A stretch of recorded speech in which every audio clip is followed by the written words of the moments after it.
Tem gente que acha que silêncio é sinal de fraqueza, que quem cala consente, que quem não reage, aceita. Mas eu vou te contar uma coisa. Existe um tipo de silêncio que não é submissão, é decisão. É a escolha de guardar a sua verdade até o momento em que ela não precise mais da sua voz para aparecer. E foi exatamente esse silêncio que mudou a minha vida. Me chamo Marlene Duarte Fonseca, tenho 67 anos, e essa história começa numa noite de sexta-feira, no meu apartamento em Campinas, com a televisão desligada e o som de risadas vindo do andar de cima. Risadas que não eram para mim. Risadas de um jantar para o qual eu fui proibida de ir.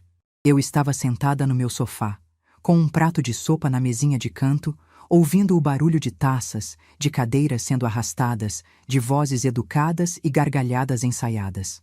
No teto do meu apartamento, o lustre tremia de leve a cada passo que davam lá em cima. E cada tremor era como um lembrete. Você não pertence a esse mundo, Marlene. Você não serve para esse tipo de evento. Essas não foram palavras minhas. Foram da minha nora. Jéssica havia dito aquilo para o meu filho Guilherme 2 dias antes, na cozinha do apartamento de cima, sem saber que eu estava no corredor.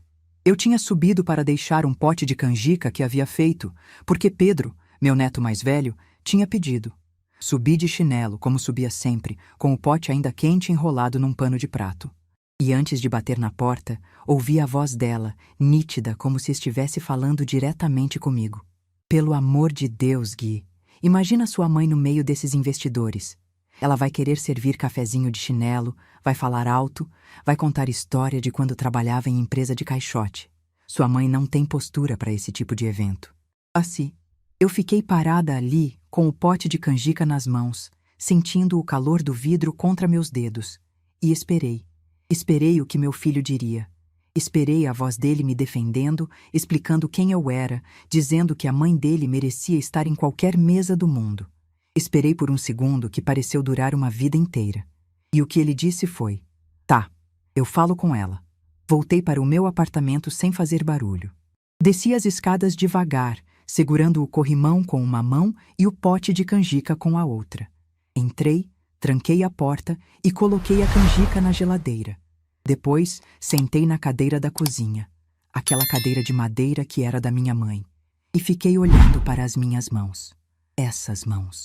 Essas mesmas mãos que já assinaram contratos de milhões, que já apertaram a mão de diretores de multinacionais em salas envidraçadas com vista para a Paulista, que já carregaram caixas de mudança quando a empresa ainda cabia numa sala comercial alugada. Mãos que construíram um império do zero, que sustentaram uma família inteira, que seguraram a mão de um marido enquanto ele partia. Mãos que agora, aparentemente, não serviam nem para segurar uma taça de vinho num jantar na casa do meu próprio filho. E o pior não era o que Jéssica tinha dito. O pior era o silêncio de Guilherme. Aquele "tá, eu falo com ela", que saiu da boca dele como se concordar fosse a coisa mais natural do mundo. Guilherme desceu meia hora depois. Bateu na porta com aquele jeitinho que eu conheço desde que ele era menino e sabia que estava fazendo algo errado. O olhar meio de lado, o ombro caído, a voz mansa demais. Me disse que na sexta teria um jantar importante na casa dele, que eram investidores, gente do mercado, que seria um evento mais formal. E que talvez fosse melhor eu descansar naquela noite, que ele não queria que eu ficasse desconfortável. Desconfortável. Essa foi a palavra que ele escolheu. Eu olhei para o meu filho, aquele homem de 36 anos que eu criei sozinha depois que o pai partiu. O menino que eu alimentei com o dinheiro da empresa que eu mesma construí. O adolescente que eu consolei em noites de choro, quando Otávio já não estava mais entre nós. Olhei para ele e disse apenas: "Tudo bem, Guilherme. Boa noite." Ele ficou parado na porta por alguns segundos, como se esperasse que eu dissesse algo mais. Talvez esperasse que eu fizesse drama, que eu chorasse, que eu insistisse. Mas eu não fiz nada disso. Apenas sorri e fechei a porta com a mesma suavidade com que se fecha um capítulo de um livro que já não faz mais sentido continuar lendo. Mas vocês precisam entender uma coisa. Eu não sou quem eles acham que eu sou. E essa história, na verdade, não começa naquela sexta-feira. Começa muito antes. Começa em Sorocaba, interior de São Paulo, numa casa pequena com quintal de terra e cheiro de graxa misturado com linha de costura. Meu pai, seu Donato, era mecânico. Tinha uma oficina de fundo de quintal, onde consertava de tudo: carro, geladeira, máquina de lavar. Minhas mãos de criança aprenderam a segurar chave de fenda antes de segurar boneca. Minha mãe, Dona Ivone, era costureira. Passava noites na máquina de costura para dar conta das encomendas do bairro. Eu dormia com o barulho daquela máquina, e até hoje, quando ouço um zumbido constante, me vem uma paz estranha, como se fosse o som da minha infância me dizendo que vai ficar tudo bem. Nunca tivemos luxo, mas tivemos dignidade. Meu pai dizia uma frase que eu carreguei para a vida inteira: Marlene, não importa o tamanho da sua mesa, importa o caráter de quem senta nela. Eu tinha uns 10 anos quando ele disse isso. Estava consertando a porta da cozinha de um vizinho que não tinha como pagar. E quando minha mãe reclamou, ele respondeu com essa frase. Nunca esqueci. Estudei em escola pública. Fiz o que podia com o que tinha. Aos 16, comecei a trabalhar numa papelaria do centro, organizando estoque depois da aula. Aos 19, consegui uma vaga como auxiliar administrativa numa empresa de embalagens. Era uma empresa pequena, familiar, mas foi ali que eu descobri que tinha um talento que ninguém esperava de uma menina de Sorocaba sem sobrenome importante. Eu sabia negociar. Sabia olhar nos olhos de um fornecedor e encontrar o ponto exato entre o que ele queria e o que a empresa podia pagar. Aos 24, eu já era gerente. Aos 27, conheci Otávio num churrasco de aniversário de um colega de trabalho. Ele era eletricista, calado, com mãos grandes e um sorriso discreto que aparecia sempre nos momentos certos. Nos casamos em 11 meses. Não teve festa grande, não teve vestido importado.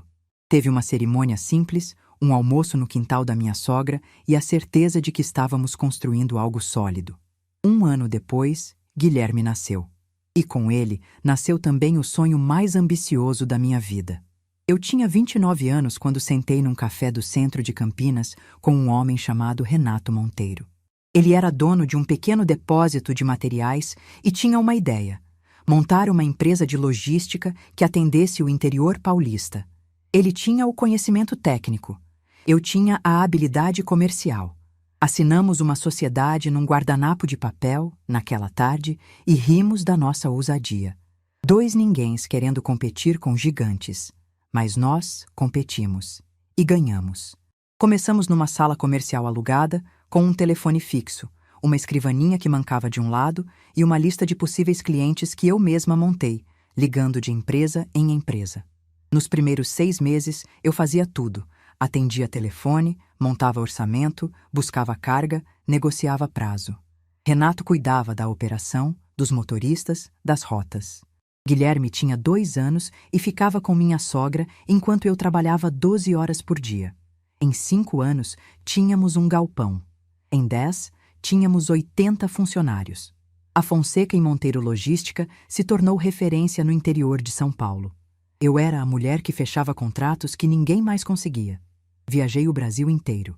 Negociei com diretores de multinacionais em salas de reunião com vista para São Paulo. Fui capa de uma revista regional de negócios. Na matéria, o título dizia: A mulher que carrega o interior nas costas. Guardo essa revista até hoje, numa caixa embaixo da minha cama, junto com a foto emoldurada da inauguração do galpão novo. Na foto, eu e Renato estamos de capacete, sorrindo, com uma faixa que diz Fonseca e Monteiro Logística. Às vezes abro essa caixa e fico olhando. Não por saudade do dinheiro, por saudade de ser vista como alguém que importava.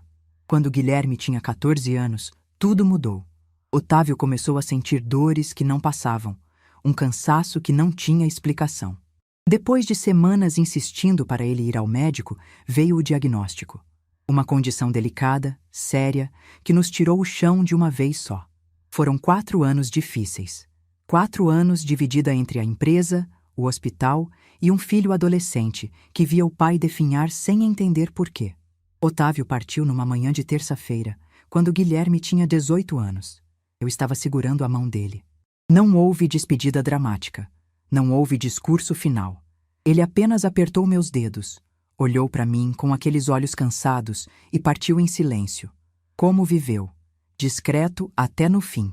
E ali, aos 47 anos, viúva, mãe solo de um rapaz perdido, eu precisei tomar a decisão mais difícil da minha vida. A empresa exigia presença, dedicação, viagens. Guilherme precisava de mim por inteiro.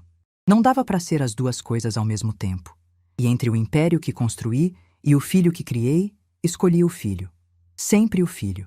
Vendi minha parte da empresa para Renato. Ele me pagou um valor justo, generoso até, porque sabia o quanto eu havia dado de mim para erguer aquilo. Nos despedimos com um abraço longo no estacionamento do galpão e ele disse uma frase que guardei no peito.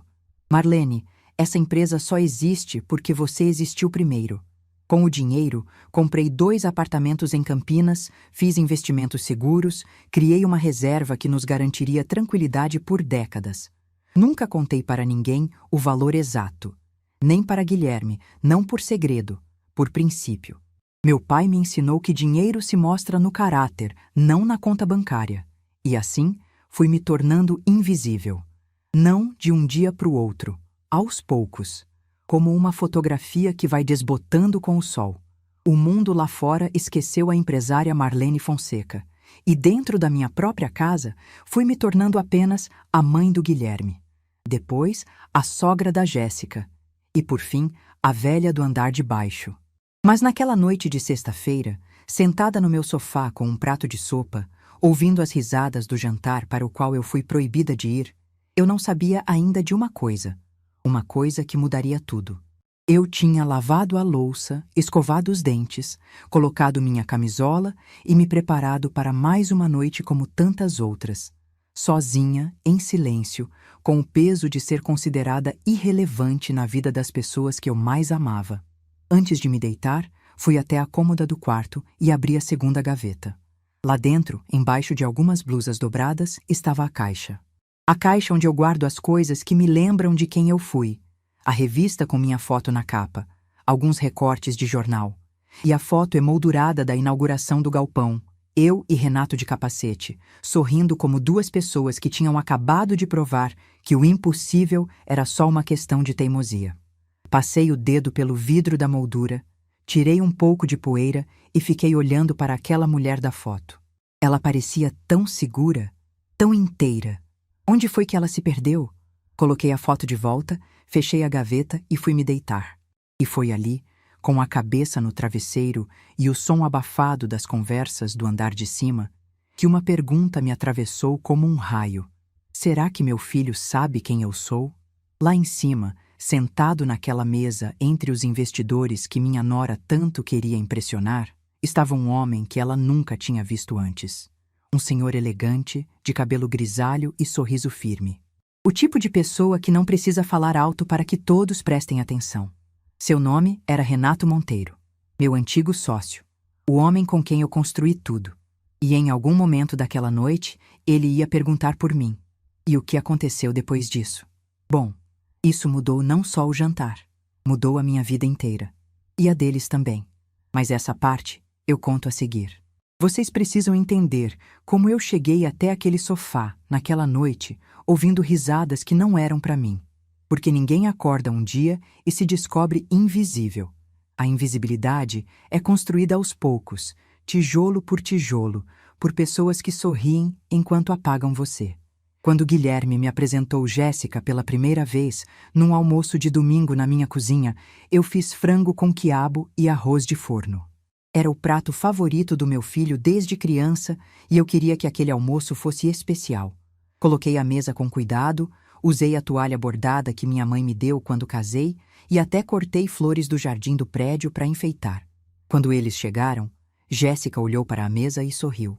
Mas não era um sorriso de encantamento. Era aquele sorriso educado que as pessoas fazem quando entram num lugar que consideram inferior ao que estão acostumadas. Eu conheço esse sorriso.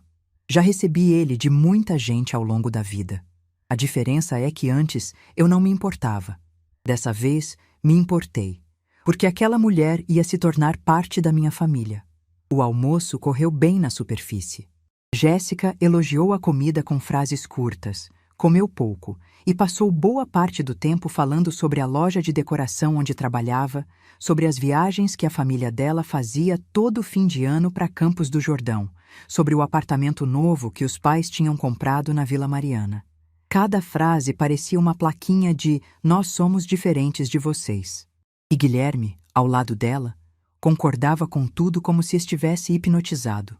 Quando eles foram embora, lavei a louça sozinha, guardei a toalha bordada e sentei na mesma cadeira da cozinha onde hoje passo tantas noites.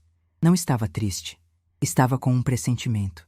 Aquele tipo de sensação no estômago que não é dor, mas aviso. Nos meses seguintes, Guilherme mudou. Não de forma brusca. Foi sutil. Ele parou de me ligar todo dia. As visitas de domingo ficaram espaçadas. Quando vinha, ficava na sala, no celular, respondendo mensagens de Jéssica. Uma vez perguntei o que ela tinha mandado, e ele respondeu, sem tirar os olhos da tela. Nada, mãe. Coisa nossa. Coisa nossa. Como se eu fosse uma estranha. O casamento veio rápido, em menos de 1 ano de namoro. Eu ajudei no que pude. Contribuí com dinheiro para o buffet, fiz os docinhos de casamento com minhas próprias mãos, passei noites enrolando bem-casados com papel crepom. No dia, quando vi meu filho de terno esperando a noiva no altar, chorei. Não de alegria pura. Chorei daquele jeito misturado, onde tem orgulho, saudade, medo e esperança tudo junto. Meu menino estava se tornando marido. E eu torcia, com toda a força que tinha, para que aquilo desse certo. Na recepção, aconteceu uma coisa que eu nunca esqueci. A mãe de Jéssica, Dona Sônia, veio até mim com aquele sorriso de quem está fazendo um favor ao cumprimentar alguém. Me deu um abraço protocolar e disse, alto o suficiente para quem estivesse por perto ouvir. Que bom que a senhora conseguiu vir, Dona Marlene. Deve ser difícil para a senhora esse tipo de evento, né? Tudo muito diferente do que a senhora está acostumada. Eu sorri, agradeci e não respondi, mas guardei. Guardei como se guarda uma nota fiscal de uma dívida que um dia vai ser cobrada. Depois do casamento, ofereci o apartamento maior para eles. Era o apartamento que eu tinha comprado com o dinheiro da venda da empresa, num prédio de 2 andares no centro de Campinas. Eu ficaria no de baixo, menor, e eles ficariam no de cima, com mais espaço. Na minha cabeça, seria perfeito. A família perto, os futuros netos a poucos degraus de distância. Na cabeça de Jéssica, eu depois entendi. Era outra coisa. Era a sogra colada, vigiando, sempre presente, sempre atrapalhando. No começo, a convivência funcionava. Eu subia de manhã para fazer o café, deixava tudo arrumado antes deles acordarem e descia antes de atrapalhar a rotina do casal. Quando Jéssica trabalhava, eu cuidava das compras, da faxina, das contas do prédio. Era meu jeito de ajudar, de me sentir útil, de justificar minha presença ali. Mas aos poucos, percebi que minha ajuda não era vista como contribuição. Era vista como obrigação. Ninguém agradecia porque ninguém achava que eu estava fazendo algo especial. Eu era como a água encanada, sempre ali, sempre disponível, e só notada quando faltava. Pedro nasceu 3 anos depois do casamento. Meu primeiro neto. Quando Guilherme me ligou do hospital, dizendo que era menino, eu sentei na cama e chorei como não chorava desde que Otávio partiu. Lágrimas quentes, de alegria pura, daquelas que lavam a alma.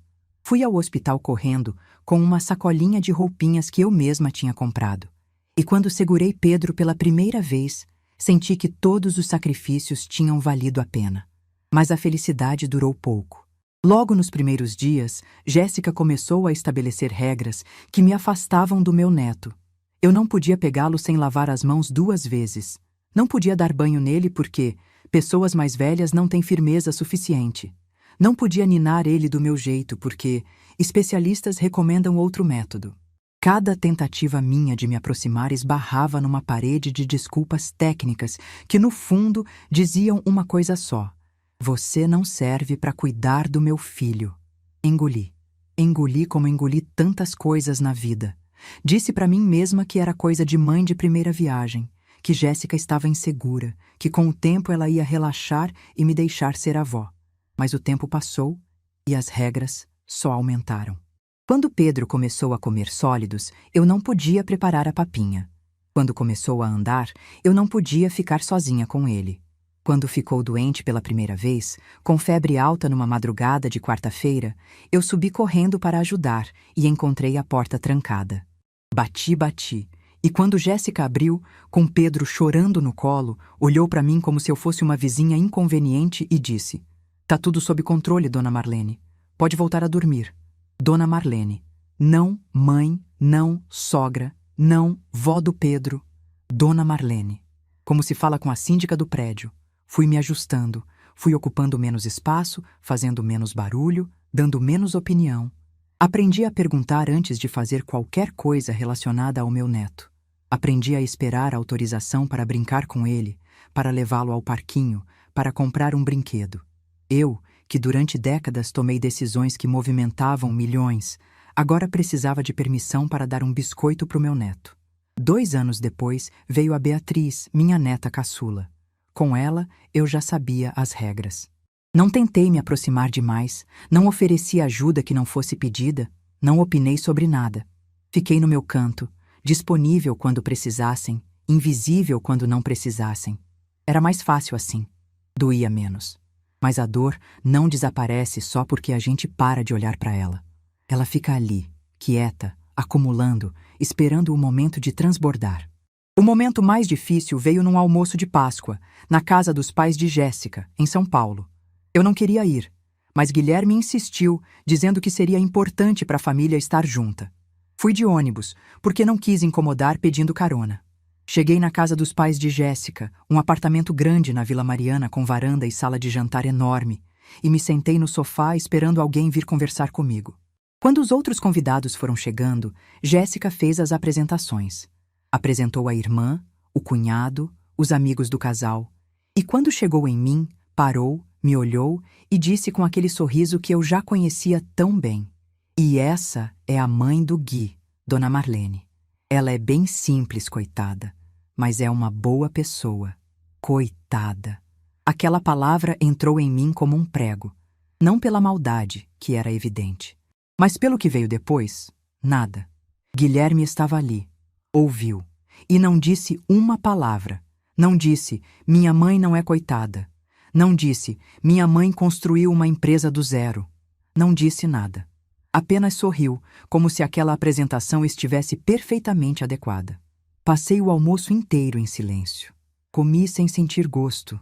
Quando a irmã de Jéssica puxou conversa e perguntou o que eu fazia da vida, respondi apenas: "Sou aposentada." Poderia ter dito que fui empresária durante 20 anos, que minha empresa faturava milhões, que eu era conhecida no setor de logística. Mas para quê? Ninguém naquela mesa queria ouvir a história da sogra simples. Eu era apenas a mãe do Gui, a coitada.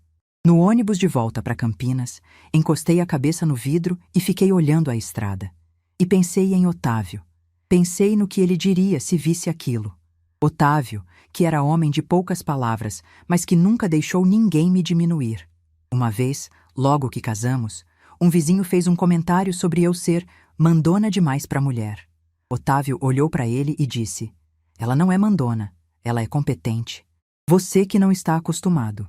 E nunca mais aquele vizinho abriu a boca perto de mim. Mas Otávio não estava mais ali. E Guilherme não era Otávio. Nos anos seguintes, a dinâmica se cristalizou. Eu era a babá silenciosa, a faxineira que não cobra, a cozinheira disponível. Quando Jéssica precisava sair, me chamava para ficar com as crianças. Quando não precisava, eu não existia. Passava dias inteiros sem que ninguém do andar de cima descesse para me ver. Às vezes, Pedro aparecia sozinho na minha porta querendo brincar, e eu aproveitava cada segundo com ele como se fosse o último, porque nunca sabia quando seria. Comecei a me fechar. Lia muito, assistia televisão, caminhava pela praça. Fiz amizade com Dona Carmen, a vizinha do prédio ao lado, uma senhora de 70 anos que também vivia sozinha. A gente tomava café juntas nas tardes de quarta e conversava sobre tudo e sobre nada. Dona Carmen sabia da minha situação, mas nunca me deu conselho que eu não pedisse. Apenas dizia, de vez em quando, com aquele olhar manso: "Marlene, você é boa demais pra gente que não te merece." Eu sabia que ela tinha razão, mas saber e agir são coisas diferentes, e eu ainda não estava pronta para agir. O que me mantinha ali, engolindo cada desfeita, cada olhar, cada coitada, era o amor pelos meus netos. Pedro e Beatriz eram minha alegria. Pedro, que agora estava com 10 anos, já começava a notar que algo não estava certo. Uma vez me perguntou: Vovó, por que você nunca janta com a gente?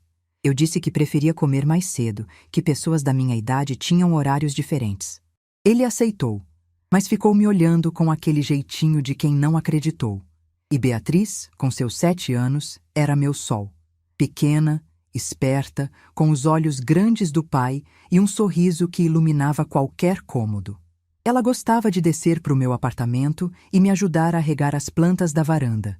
A gente ficava ali, em silêncio, eu e ela, cada uma com seu regador, cuidando de algo que cresce devagar, mas que, com paciência, sempre floresce. Era por elas que eu ficava, por eles, pelos momentos roubados de amor que eu conseguia juntar entre um desprezo e outro. Mas uma parte de mim, uma parte cada vez maior, sabia que aquilo tinha prazo de validade, que uma hora a panela ia transbordar, que uma hora a mulher forte que eu tinha sido ia exigir de volta o lugar que a Marlene invisível tinha cedido. E essa hora chegou numa noite de sexta-feira, com um jantar, com uma frase, e com um nome que ninguém esperava ouvir naquela mesa. Mas antes de contar o que aconteceu no jantar, preciso que vocês saibam de uma última coisa. Uma coisa que eu descobri naquela mesma semana, por acaso, enquanto ajudava Pedro com um trabalho de escola no computador de Guilherme. Eu abri o navegador para pesquisar sobre vulcões, que era o tema do trabalho. E ali, na tela, aberta numa aba que ele tinha esquecido de fechar, estava uma planilha. Uma planilha com os nomes dos convidados do jantar de sexta-feira. Passei o olho rapidamente. E um nome me fez parar de respirar. Renato Monteiro. Meu coração acelerou. Minhas mãos tremeram sobre o teclado. Pedro me perguntou se eu estava bem e eu disse que sim, que só tinha me lembrado de algo.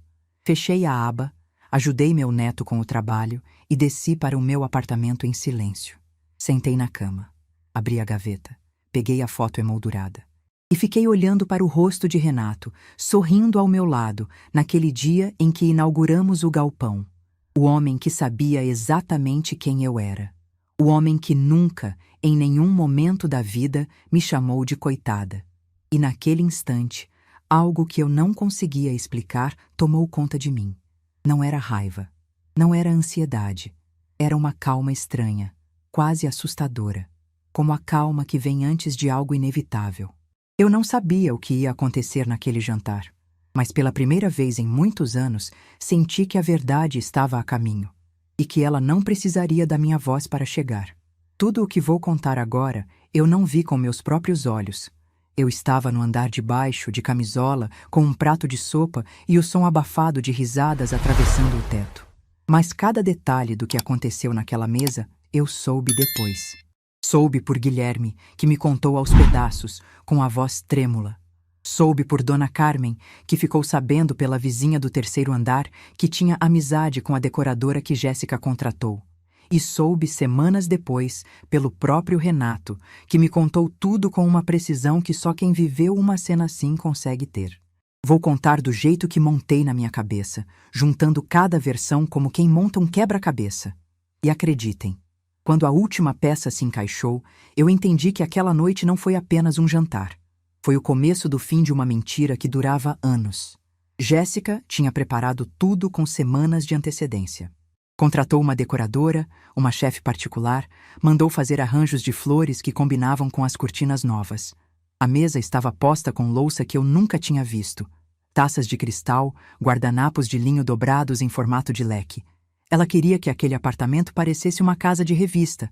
E conseguiu. O problema é que revistas não têm alma. E aquele apartamento, naquela noite, também não tinha. Os convidados começaram a chegar por volta das 8. Eram 6 ao todo. 2 sócios de uma incorporadora de São Paulo, um consultor financeiro, um arquiteto que já trabalhava com a construtora de Guilherme e Renato Monteiro, que tinha sido convidado como potencial investidor para um projeto de loteamento no interior. Guilherme estava nervoso. Jéssica me contou depois, num daqueles momentos em que a verdade escapa sem querer, que ele derramou vinho na camisa antes dos convidados chegarem e precisou trocar às pressas. Meu filho, que cresceu correndo descalço no quintal da minha sogra enquanto eu trabalhava 12 horas por dia, agora tentava parecer alguém que nunca foi. Renato chegou por último. Segundo ele mesmo me contou, veio de motorista particular, direto de uma reunião em Jundiaí. Quando entrou no apartamento, cumprimentou todos com a cordialidade de quem está acostumado com esse tipo de evento. Apertou a mão de Guilherme, elogiou a decoração e se sentou na cabeceira que Jéssica tinha reservado para o convidado principal. Jéssica estava radiante. Serviu o couvert com uma desenvoltura que eu desconhecia nela. Falava sobre os projetos da construtora como se fosse sócia, citava números que claramente tinha decorado naquela tarde. Os outros convidados pareciam impressionados, ou pelo menos educados o suficiente para parecer. A noite corria como Jéssica tinha planejado. Perfeita, controlada, sem falhas. Até que Renato olhou ao redor da mesa e fez a pergunta que desmoronou tudo. Ele me contou que foi algo natural, não planejado, não provocativo, apenas curiosidade. Ele sabia que Guilherme era meu filho, porque o sobrenome Fonseca no cartão de visitas da construtora tinha chamado a atenção dele semanas antes. Tinha aceitado o convite em parte por isso. Queria me ver, saber como eu estava, matar a saudade de uma parceria que marcou a vida dele. Então, no meio de uma conversa sobre prazos de entrega de um empreendimento, Renato pausou, olhou para Guilherme e disse, com aquele tom tranquilo de quem não imagina que está acendendo um pavio: "Mas me conta, Guilherme, cadê a dona Marlene? Eu vi o endereço e imaginei que ela morasse aqui. Não acredito que estou na casa do filho da Marlene Fonseca e ela não está na mesa." O silêncio que se fez naquela sala de jantar, segundo Renato, foi daqueles que você ouve. Daqueles em que o barulho dos talheres para, as respirações ficam suspensas e todo mundo percebe que algo mudou. Guilherme empalideceu. Renato me descreveu o rosto do meu filho naquele momento como o rosto de alguém que foi pego de surpresa por algo que deveria ter previsto. Jéssica, ao lado dele, congelou com a taça de vinho a meio caminho da boca. E foi nesse instante de silêncio que Renato, sem entender o clima, continuou falando. Ele contou que Renato se virou para os outros convidados e começou a explicar, com entusiasmo genuíno, quem eu era. Disse que tínhamos fundado a Fonseca em Monteiro Logística juntos, que a empresa se tornou referência no interior paulista, que eu era a responsável pela área comercial e que fechava contratos que ninguém mais na região conseguia. Contou que eu viajei o Brasil negociando com multinacionais, que fui capa de revista, que o mercado me conhecia como uma das empresárias mais competentes e íntegras da minha geração. O consultor financeiro, segundo Renato, largou o garfo e perguntou: "Essa senhora é mãe do Guilherme? A Marlene Fonseca da logística?" Renato confirmou com orgulho. E acrescentou uma frase que, quando soube, precisei me sentar porque minhas pernas fraquejaram. Se estou aqui hoje considerando investir nessa construtora, é em grande parte por respeito ao sobrenome Fonseca. Esse nome, para mim, é sinônimo de caráter. Jéssica perdeu a cor. Não foi uma expressão simbólica. Segundo Dona Carmen, que soube pela decoradora que ainda estava na cozinha naquela hora, minha nora ficou literalmente branca. A mão que segurava a taça tremeu, e ela precisou colocar o copo na mesa antes que derramasse. Guilherme estava mudo, olhando para o próprio prato como se quisesse desaparecer dentro dele. Renato percebeu que algo estava errado. O clima tinha mudado de forma visível. Os outros convidados trocavam olhares. O arquiteto, que era o mais próximo de Guilherme, tentou mudar de assunto, mas Renato insistiu, porque para ele não fazia sentido. "Sério, ela mora aqui e não está jantando com a gente? Eu adoraria cumprimentá-la. Faz anos que não nos vemos." Foi então que Jéssica cometeu o erro que selou tudo. Tentando controlar a situação, tentando manter a fachada, ela disse com aquele sorriso nervoso: "Ah, a dona Marlene preferiu descansar hoje. A senhora é mais reservada, sabe? Não gosta muito desse tipo de evento." Renato me contou que ficou olhando para Jéssica por alguns segundos sem dizer nada, e que naquele silêncio ele entendeu tudo. Entendeu o tom da palavra senhora. Entendeu a explicação ensaiada demais. Entendeu porque eu não estava ali. Ele conhecia o mundo. Conhecia pessoas como Jéssica. E conhecia a Marlene, que nunca recusaria um jantar na casa do próprio filho, a menos que tivesse sido impedida. O que Renato fez em seguida foi algo que eu nunca pedi, nunca planejei e nunca imaginaria que aconteceria. Ele se levantou da mesa, pediu licença e disse com uma calma que cortava mais que qualquer grito: "Eu vou fazer uma coisa que devia ter feito quando cheguei. Vou descer e cumprimentar a Marlene. Porque, com todo respeito a todos vocês, a pessoa mais importante desse prédio não está nessa mesa." Guilherme tentou se levantar, tentou dizer alguma coisa, mas Renato já estava caminhando em direção à porta. Jéssica ficou paralisada. Os outros convidados se entreolharam sem saber o que fazer. Eu estava na cama quando ouvi a campainha. Eram quase 10 da noite. Levantei assustada, coloquei o roupão e fui atender. Quando abri a porta e vi Renato Monteiro parado ali, de terno, com aquele sorriso que eu conhecia há mais de 30 anos, meu coração parou por um segundo. Não de susto, de reconhecimento. De uma emoção tão antiga e tão profunda que eu não tinha palavras para descrever. Ele me olhou de cima a baixo, viu o roupão, os chinelos, o apartamento simples atrás de mim e seus olhos ficaram marejados. Não de pena, de indignação. Porque Renato sabia quem eu era. Sabia de onde eu vinha. Sabia o que eu tinha construído. E estava vendo com os próprios olhos o tamanho do desrespeito. Ele disse apenas: "Marlene, eu soube agora que você mora aqui. Por que você não está lá em cima?" E eu, naquele momento, com a voz mais calma que já tive na vida, respondi: "Porque não fui convidada, Renato." Ficamos os dois parados na porta do meu apartamento por alguns segundos que pareceram uma eternidade. Eu vi nos olhos dele uma mistura de raiva e tristeza que reconhecia, porque era a mesma mistura que eu carregava por dentro há anos. Ele respirou fundo, segurou minhas mãos e disse: "Você continua sendo a mulher mais forte que eu já conheci. E se alguém nesse prédio não sabe disso, o problema não é seu." Renato ficou mais uns 10 minutos comigo. Tomamos um café na minha cozinha pequena, sentados naquela mesa onde cabem 2 pessoas.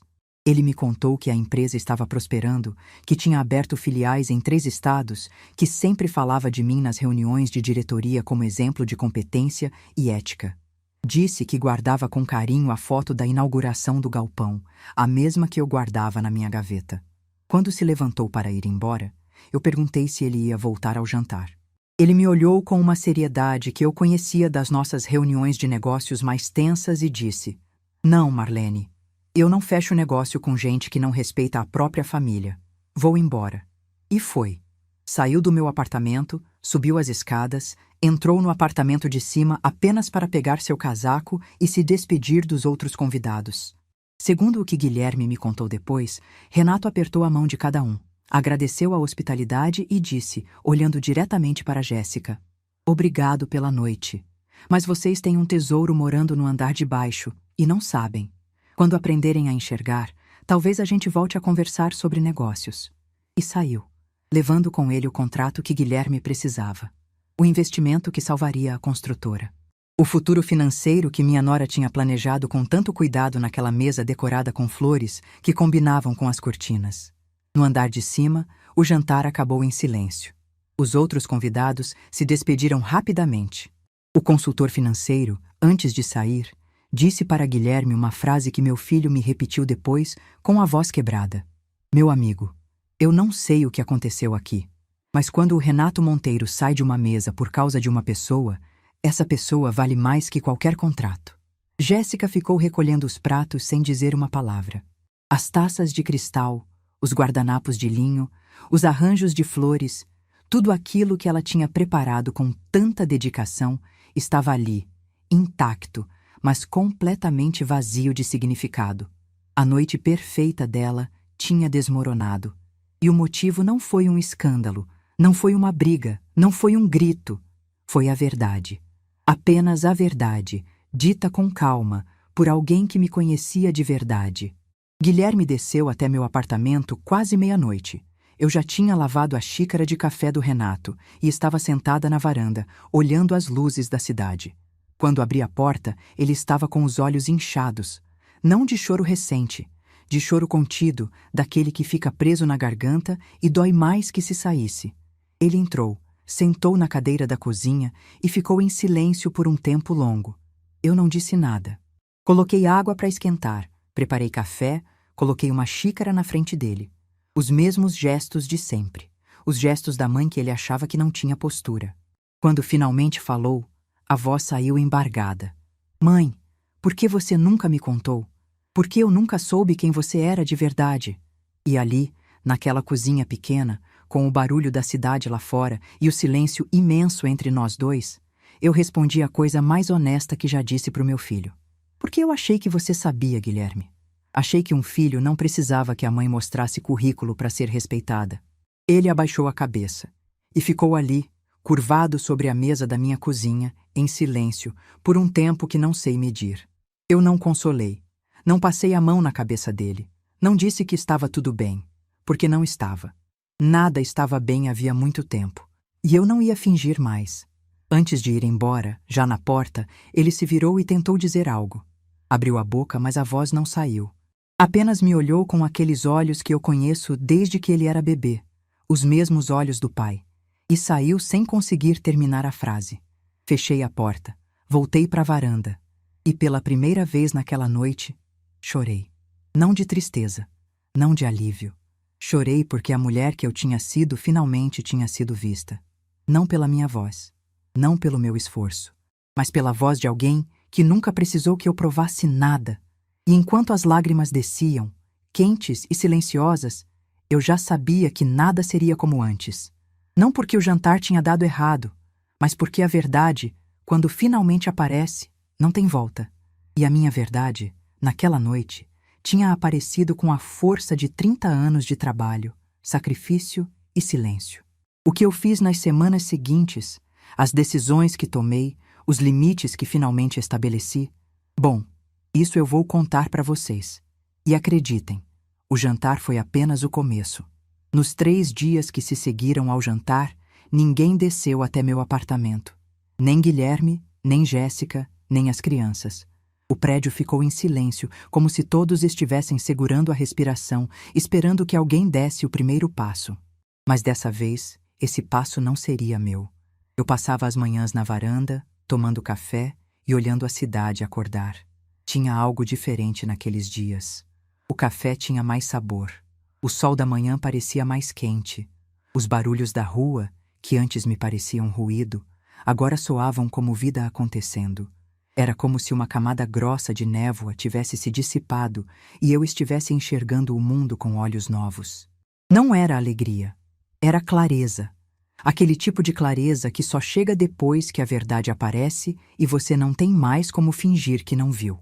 Na quarta-feira, Dona Carmen apareceu com pão caseiro e uma curiosidade que ela tentava disfarçar sem sucesso. Sentou na minha cozinha, aceitou café e ficou me olhando com aquele jeitinho de quem quer perguntar, mas não sabe como começar. Eu facilitei. Contei tudo. A visita de Renato, o café na minha cozinha, a descida de Guilherme quase meia-noite, o silêncio que se instalou desde então. Dona Carmen ouviu tudo sem me interromper.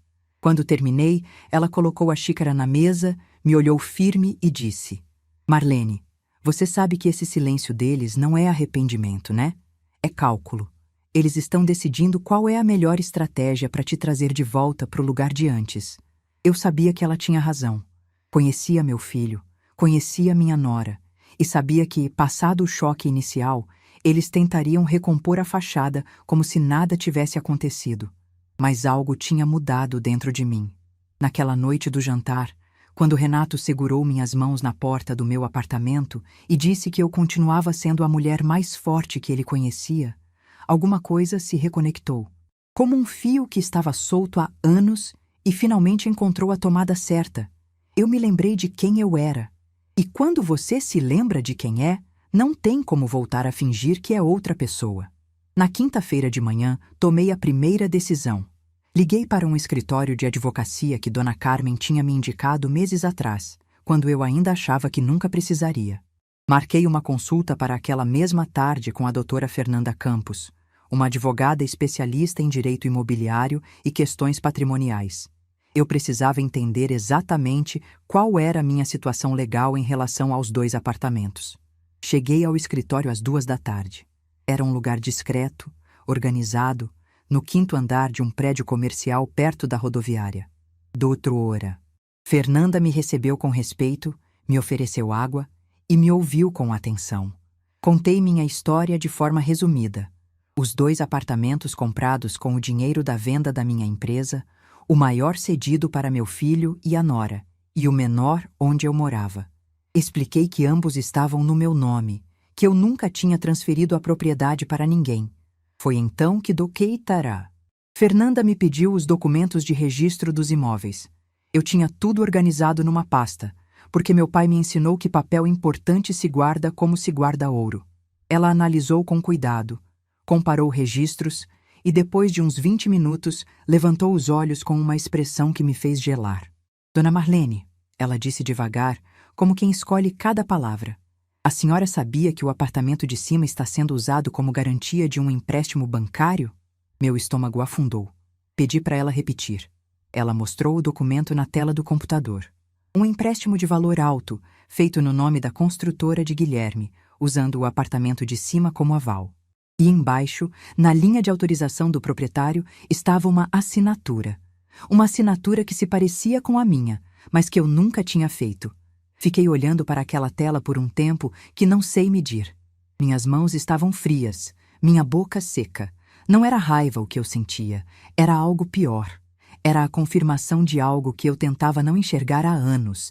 Para meu filho, eu não era uma pessoa, era um recurso, uma ferramenta. Um nome numa escritura que podia ser usado quando conveniente.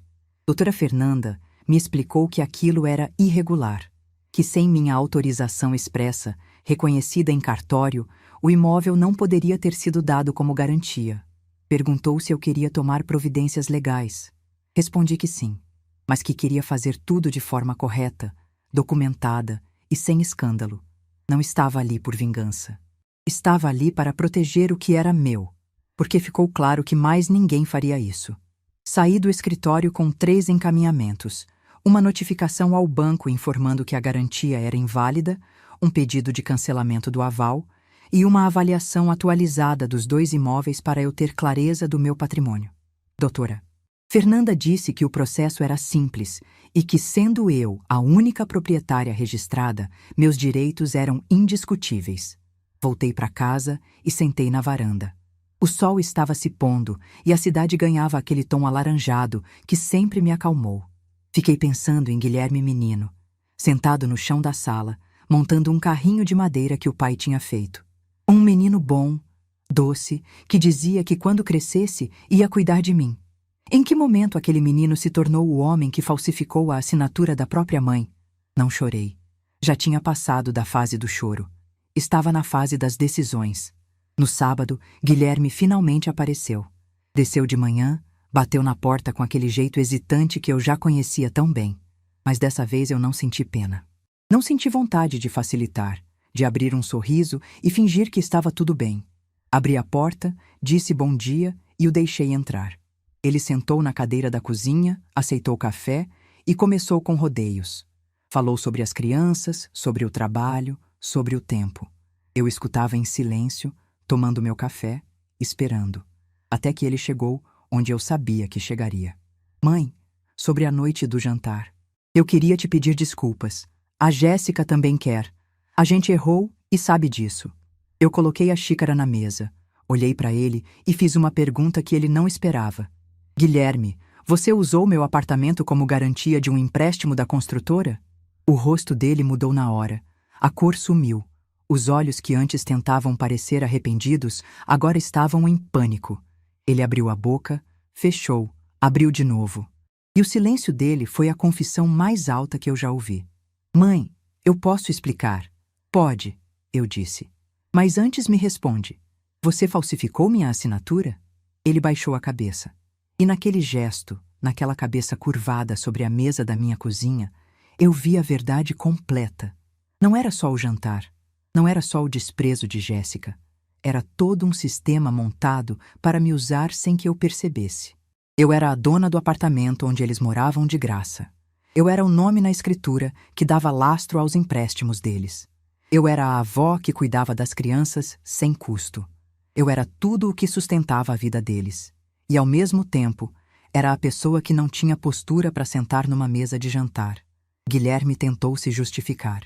Disse que a construtora estava passando por dificuldades, que ele precisava daquele empréstimo para não perder contratos, que ia regularizar tudo assim que a situação melhorasse. Disse que nunca quis me prejudicar, que achava que eu não ia perceber, que o banco tinha exigido uma garantia e ele não tinha outra opção. Eu escutei tudo, cada palavra.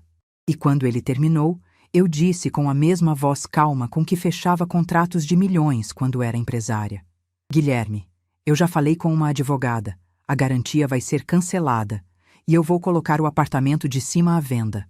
Ele levantou da cadeira como se tivesse levado um choque.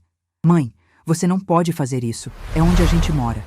As crianças estudam aqui perto. A Jéssica... Eu posso, interrompi. É meu apartamento, no meu nome, comprado com o meu dinheiro.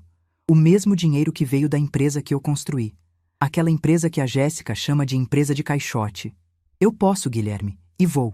Ele ficou me olhando como se não me reconhecesse. E talvez realmente não reconhecesse. Porque a mulher que estava sentada naquela cozinha não era a mãe submissa que abaixava a cabeça quando a nora fazia comentários. Não era a avó que pedia permissão para dar biscoito para o neto. Não era a velha do andar de baixo. Era Marlene Duarte Fonseca.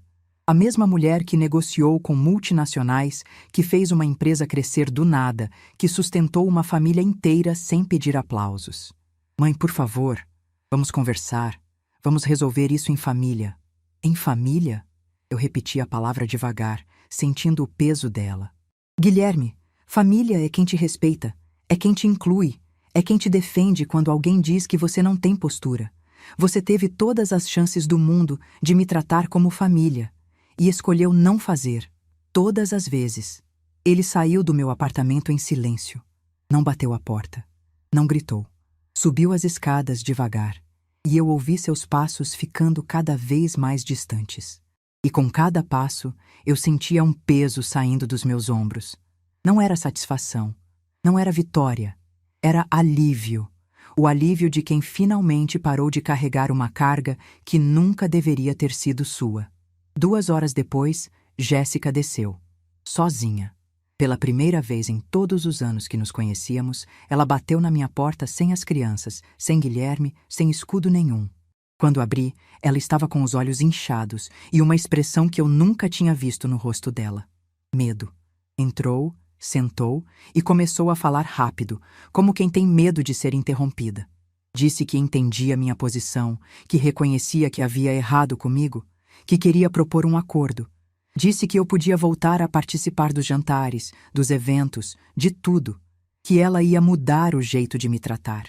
Que as crianças precisavam da avó por perto. Eu deixei ela falar até o fim. E quando o silêncio voltou, eu disse algo que ela não esperava. Jéssica, eu não quero voltar para cima. Eu não quero participar dos seus jantares. Eu não quero um acordo. Eu quero respeito. E respeito não se negocia, se conquista. Ela tentou argumentar.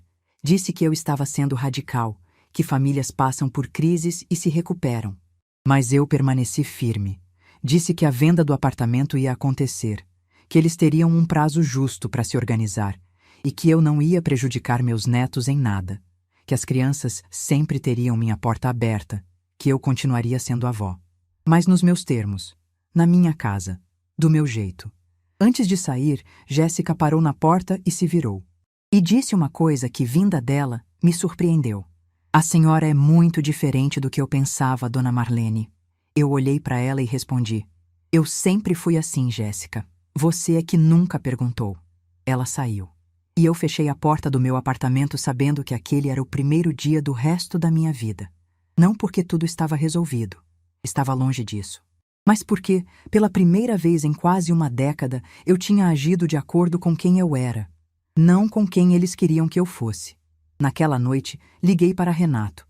Contei sobre a descoberta do empréstimo, sobre a conversa com Guilherme, sobre minha decisão de vender o apartamento. Ele ouviu em silêncio. E quando terminei, disse algo que me fez sorrir pela primeira vez em dias. Marlene, eu já vi você tomar decisões que assustaram diretores de multinacionais. Seu filho não sabe com quem está lidando. Desliguei o telefone e fui até a gaveta. Peguei a foto da inauguração do galpão, aquela que eu olhava escondida como se fosse uma relíquia de outra vida. E pela primeira vez, em vez de guardar de volta, coloquei ela na estante da sala, de pé, visível, onde qualquer pessoa que entrasse no meu apartamento pudesse ver, porque eu não ia mais esconder quem eu era. Nunca mais. 6 meses. Foi o tempo que levou para tudo mudar. E quando digo tudo, não estou falando só das paredes, dos contratos ou dos endereços. Estou falando de mim. Da mulher que eu vi no espelho numa manhã comum de terça-feira, enquanto escovava os dentes, e que me fez parar no meio do gesto, porque aquela mulher estava diferente. Os olhos estavam mais vivos, a postura mais reta, e havia algo no canto da boca, uma sombra de sorriso que não estava ali antes, que parecia dizer: "Bem-vinda de volta, Marlene." O apartamento de cima foi vendido em 45 dias. Doutora Fernanda cuidou de tudo com uma eficiência que me lembrou dos meus anos de empresa. O comprador foi um casal jovem, recém-casado, que ficou encantado com a localização e com o tamanho do imóvel. Quando assinei a escritura de venda no cartório, minha mão não tremeu. Assinar papéis importantes sempre foi a minha especialidade. Com o dinheiro, quitei as pendências que a situação do empréstimo irregular tinha criado. Doutora Fernanda conseguiu resolver a questão com o banco de forma administrativa, sem necessidade de processo judicial. O banco reconheceu que a garantia era inválida sem minha autorização e o empréstimo foi renegociado diretamente com a construtora de Guilherme, sem o meu imóvel envolvido. Eu fiz questão de resolver tudo de forma limpa. Não queria que meu filho carregasse uma mancha legal por causa daquilo. Não por ele, por mim. Porque eu sei quem eu sou, e quem eu sou não destrói ninguém, apenas se protege. Guilherme e Jéssica se mudaram para um apartamento alugado num bairro mais afastado. Menor, mais simples, sem decoradora e sem guardanapos de linho. Dona Carmen me contou que Jéssica reclamou para uma vizinha que a mudança foi humilhante, que ela não estava acostumada a viver daquele jeito. Eu ouvi e não disse nada, porque eu cresci daquele jeito. Meus pais viveram a vida inteira daquele jeito. E nunca, em nenhum momento, a simplicidade tirou nossa dignidade. A diferença é que nós sabíamos disso. Jéssica estava aprendendo. Dos meus netos, não abri mão. Isso foi inegociável desde o primeiro momento.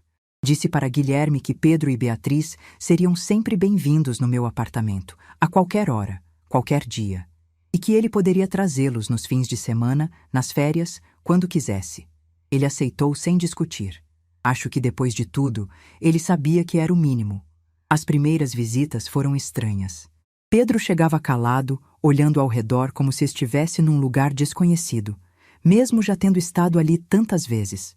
Beatriz, por outro lado, entrou no meu apartamento como se nada tivesse mudado.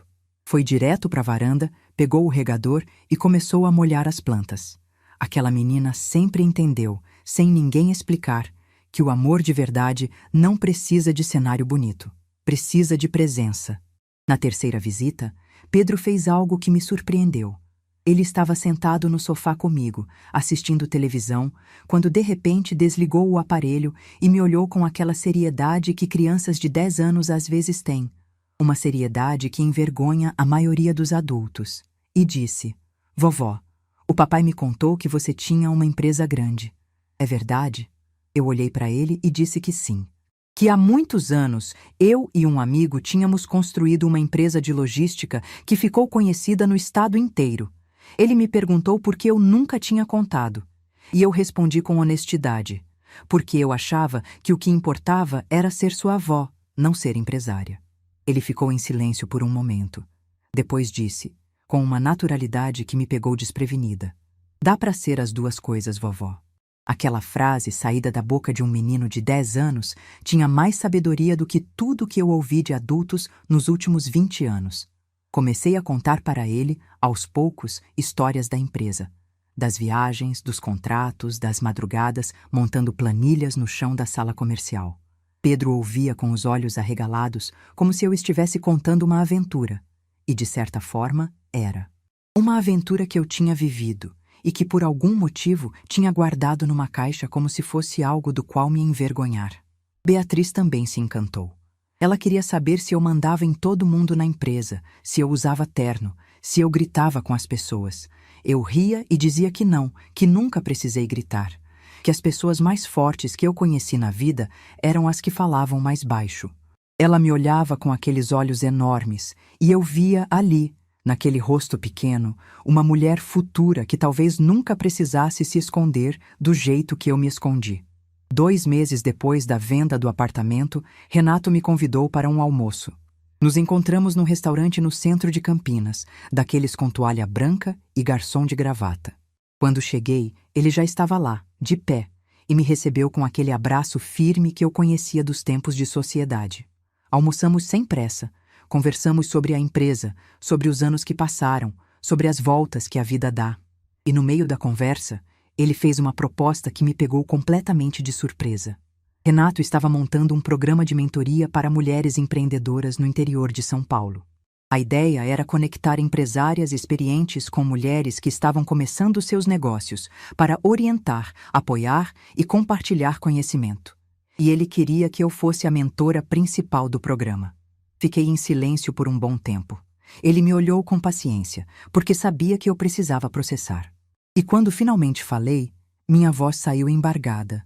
Renato, eu passei quase 20 anos achando que a Marlene empresária tinha ficado no passado, que ela não existia mais. Ele sorriu daquele jeito calmo e disse: Marlene, você nunca deixou de ser empresária. Você só parou de se apresentar como uma. Aceitei. E nas semanas seguintes, algo aconteceu comigo que eu não esperava. Cada reunião com aquelas mulheres jovens, cada história que eu ouvia, cada conselho que eu dava, me devolvia um pedaço de mim que eu achava perdido. Havia uma menina de 22 anos que vendia doces pela internet e sonhava em abrir uma confeitaria. Havia uma mãe de 3 filhos que tinha uma ideia para uma empresa de limpeza ecológica. Havia uma senhora da minha idade que queria transformar suas costuras em negócio. Cada uma delas me olhava com um respeito que eu tinha esquecido que merecia. Não porque eu era rica, não porque eu tinha currículo, mas porque eu tinha vivido, porque eu tinha errado, aprendido, caído e levantado. E porque eu estava ali, de pé, aos 67 anos, provando que nenhuma idade é tarde demais para recomeçar. Dona Carmen, minha fiel companheira de cafés das quartas-feiras, ficou emocionada quando soube do programa. Disse que sempre soube que eu era grande demais para ficar escondida num apartamento. E acrescentou, com aquele humor seco que eu tanto amo nela: agora sim você está ocupada demais para ficar pensando besteira. Isso é que é terapia de verdade. Ela tinha razão. Eu estava ocupada. Ocupada de um jeito que me fazia bem, que me dava propósito, que me lembrava todos os dias de quem eu era. Guilherme e eu continuamos nos falando, mas a relação mudou. Não era mais a mãe desesperada tentando agradar e o filho distraído aceitando tudo sem valorizar. Era uma conversa entre 2 adultos, com limites claros e respeito mútuo. Ele me ligava uma vez por semana, perguntava como eu estava, contava sobre o trabalho, nunca mais me pediu dinheiro, nunca mais usou meu nome para nada. E quando trazia as crianças, ficava na sala do meu apartamento tomando café, conversando sobre a vida, olhando para a foto do Renato na estante, com uma expressão que eu lia como uma mistura de vergonha e admiração. Uma vez, num desses sábados de visita, ele me perguntou se eu ainda guardava a revista onde eu fui capa. Fui até a cômoda, tirei a caixa e mostrei para ele. Guilherme segurou aquela revista com as 2 mãos e ficou olhando para a foto da minha capa por um tempo longo. Depois me olhou e disse com a voz baixa: eu deveria ter perguntado antes, mãe. Deveria ter querido saber. Eu não disse nada. Apenas coloquei minha mão sobre a dele. Porque às vezes o silêncio diz mais do que qualquer palavra. E aquele silêncio, entre nós 2, naquela tarde de sábado, disse tudo o que precisava ser dito. Jéssica nunca me pediu desculpas formalmente. Não com palavras, pelo menos. Mas mudou. Quando trazia as crianças junto com Guilherme, me cumprimentava com um respeito que não existia antes. Não era carinho, não era intimidade. Era reconhecimento. O reconhecimento de quem finalmente entendeu que estava errada sobre alguém. Não sei se um dia teremos uma relação próxima. Sinceramente, não sei se quero. Mas tenho paz com isso. Nem todo laço precisa ser apertado. Alguns funcionam melhor com distância. No meu aniversário de 68 anos, aconteceu algo que não planejei. Dona Carmen organizou uma surpresa no meu apartamento. Quando cheguei da caminhada matinal, a sala estava cheia. As mulheres do programa de mentoria estavam lá, com bolo e faixas feitas à mão. Dona Carmen estava sorrindo de orelha a orelha. Renato tinha mandado um arranjo de flores com um cartão que dizia: "Para a mulher que me ensinou que caráter vale mais que contrato. Feliz aniversário, sócia." Pedro e Beatriz tinham feito cartões com desenhos coloridos. No de Pedro estava escrito com letra caprichada: "Para a vovó mais corajosa do mundo." Eu olhei ao redor daquele apartamento lotado de gente e percebi algo que me emocionou até os ossos.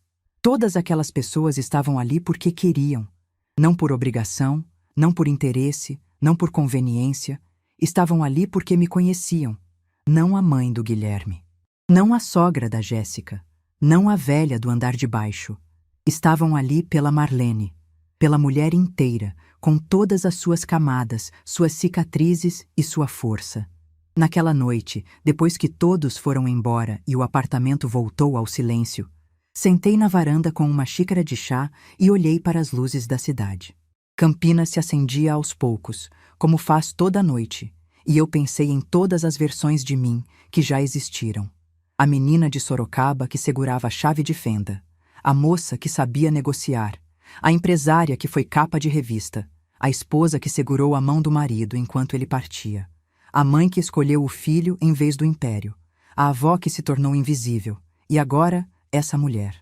Essa mulher sentada na varanda do seu próprio apartamento, com o coração cheio de uma paz que não dependia de mais ninguém.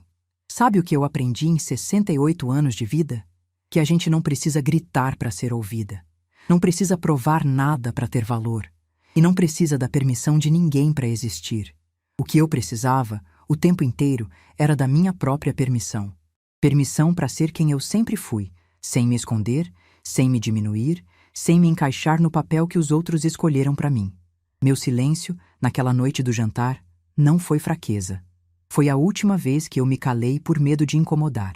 Hoje, meu silêncio é outro. É o silêncio de quem não precisa mais provar nada, de quem sabe exatamente quem é, de quem colocou a foto na estante e nunca mais guardou. Se você está ouvindo essa história e se reconhece em algum pedaço dela, se você é a mãe que virou sombra, a avó que pede permissão, a mulher que se esconde para não incomodar, eu quero te dizer uma coisa. Você não é invisível. Você nunca foi. Você só parou de se enxergar. E quando você voltar a se ver, quando você permitir que o mundo te veja como você realmente é, vai descobrir que a força que procurava nos outros sempre esteve dentro de você. A minha estava. Estava guardada numa caixa na cômoda, junto com uma foto e uma revista velha. Estava esperando o dia em que eu teria coragem de colocar ela à vista. E quando coloquei, não precisou gritar, bastou existir. Hoje, quando alguém me pergunta quem eu sou, eu não digo que sou mãe, que sou avó, que sou aposentada. Eu digo, me chamo Marlene Duarte Fonseca. E isso basta, porque quem sabe quem é não precisa de mais nenhuma explicação. Se essa história tocou seu coração, deixe seu like, se inscreva no canal e comente aqui embaixo. No meu lugar, o que você faria? Sua mensagem pode iluminar o dia de alguém.